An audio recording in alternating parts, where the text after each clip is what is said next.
You could be the most optimistic, happy person up here, but if you don't put in the work, and if you don't know what work to put in, it's not gonna happen. Optimism is very close to delusion.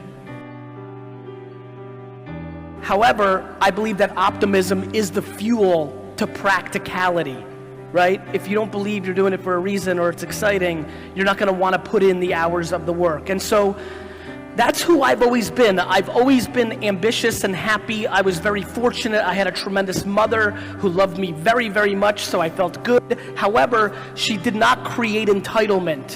When I lost or when I was doing bad, she told me. She didn't make a fake environment, which is a huge factor. And to be honest, my biggest concern about the last 20 years of parenting, too much fake environments, too much entitlement, which is why so many people struggle when they go into the real world, because the real world doesn't care. The real world is not your mama anymore.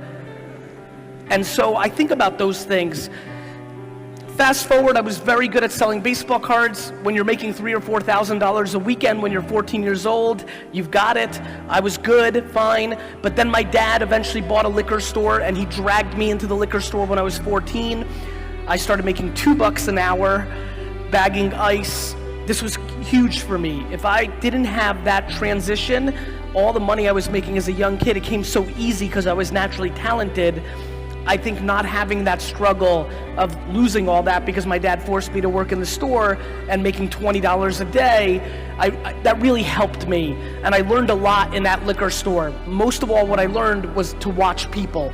I will go to the airport, and on my flight, I will literally read most of the comments on Twitter, on Instagram, your DMs. I will read them, and I'll read them to understand, was there anything I said in this hour that stood out, that didn't hit, that did hit?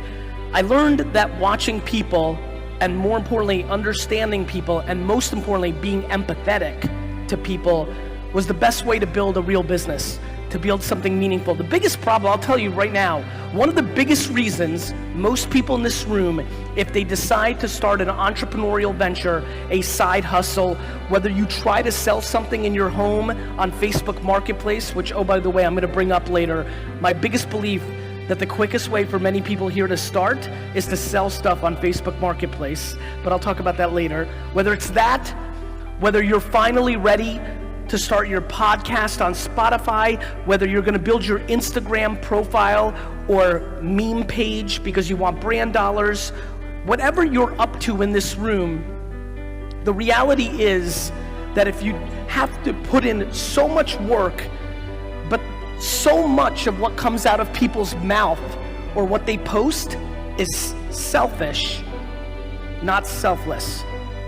It's what you want. You want them to buy it. You want them to like your post. You want them to follow you. The biggest reason I have the luxury of standing here today is from the wine business, to the content I made on YouTube when it first came out, to everything I've done over the last 8 to 9 years in my books, in all my free content. I've always thought, how do I bring more value to you than I get in return? It's very simple. Karma, or doing the right thing, always works. The problem is, most people are impatient. The reason most people are impatient, especially in cultures like mine, Eastern European, in cultures like here, there's too many people in here that are trying to get successful too fast because they want to prove it to their parents. And in that impatience is a very important point.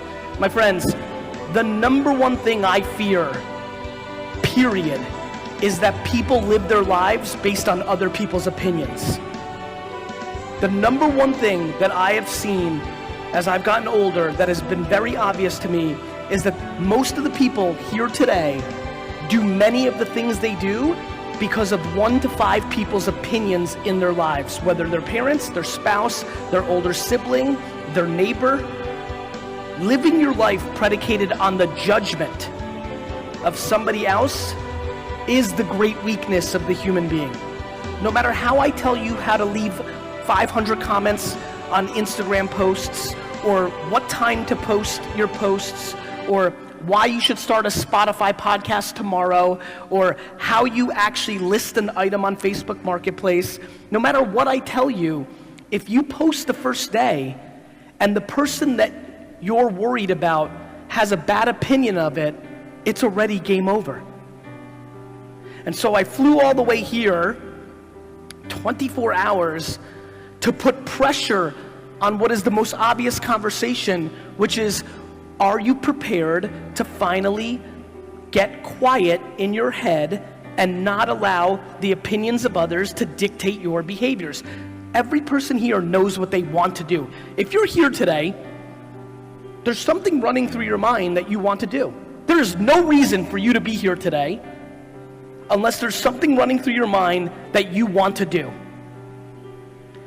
We were grown-ups already before the internet came. I was 18 years old. I'd lived my life, at least the childhood part of my life, without the internet. The biggest thing that excites me, especially in a mature internet market like here, WhatsApp and Facebook and Instagram and YouTube and Spotify, like, there's so much opportunity and you don't even have to leave your home. There was no building your life, after hours when I was growing up. When you had a job and you had to take care of something, you didn't then start another job because it was late. But now this allows it. The biggest thing that I want to get across in this little moment of this speech is everybody in here is taking this for granted. Your grandparents, your great-grandparents, your great-great-grandparents, they didn't have this.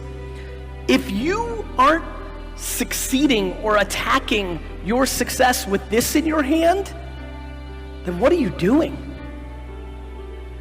Every single person here has the opportunity to create a profile and a presence online, whether it's yourself or your business or your idea, and the cost is zero.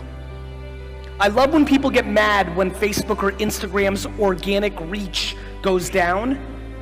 I keep reminding them it's free. Over the next year or two, Instagram's reach is going to go down because more ads are going to go in. So as you can imagine, I'm so passionate to get you to post 3 or 4 times a day, not once a day, yet everybody overthinks their posts so much because they're so scared not to get as many likes as they did last time. True. It's 100% true. The amount of people here who want to post something but retake it 53 times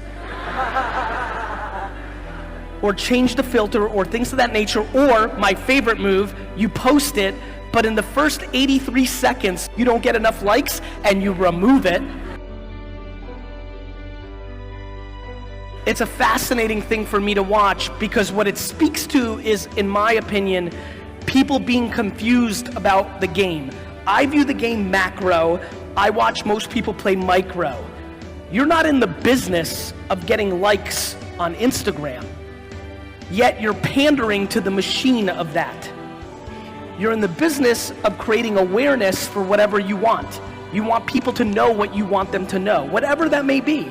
Business, raise money for a charity, sell something, become a personal brand, whatever it might be, that's what you want, yet people get so caught up in the semantics. Listen, what I can tell you from my career is this repeats over and over and over again. In 2006, I started one of the first YouTube shows, period. It was the longest show on YouTube when I launched it. YouTube wasn't even a year old. I sat in front of a camera and I drank wine for 30 minutes and a lot of people watched it. A year later, Twitter came out and I was one of the first people to move on that. I invested because I got smarter at that point, but I also was one of the first people to amass 1 million followers on that platform. Before I did YouTube and Twitter, a year or two earlier in America and many other parts of the world, MySpace had won and dominated, and there were people that won on that platform. If you pay attention to what happened on MySpace, if you pay attention to what happened on YouTube, if you pay attention to what happened on Twitter and then Facebook and then Vine and on and on and on, it's all the same game. In the beginning, if you move quickly, you can get more attention. Most people get frustrated that they aren't first, and then they don't go all in because they think they missed it. However, winning on these platforms is a game of being better, not first.